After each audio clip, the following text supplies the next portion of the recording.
sommes ici devant l'église de Sainte-Anne. Cette belle église me fait penser à une histoire, je vais vous la raconter. Nous sommes en 1856.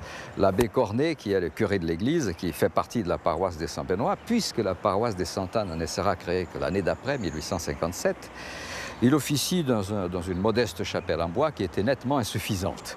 Donc avec l'aide des paroissiens, il s'élance dans la construction de cette église-là.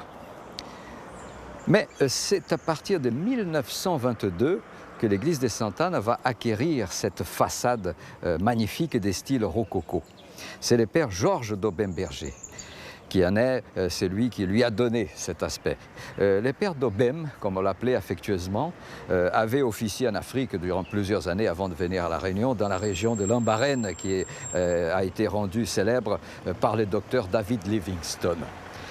Le père d'Aubem avait des architectes dans sa famille, donc il a commandé par la poste des moules, de façon à pouvoir fabriquer des éléments décoratifs.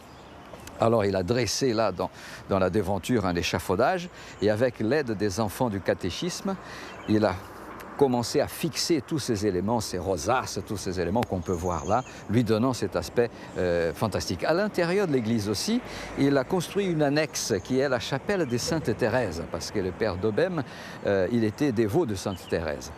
Donc dans l'église de Sainte-Anne, on a une petite chapelle dédiée à Sainte Thérèse, qui est aussi dans son style surprenante, parce qu'elle est faite également avec l'aide des enfants du catéchisme, donc elle a des couleurs naïves, bleu ciel, rose bonbon, et ces enfants-là ont même construit, toujours avec l'aide du père d'Aubem, une miniature de la basilique de Sainte Thérèse des Lisieux.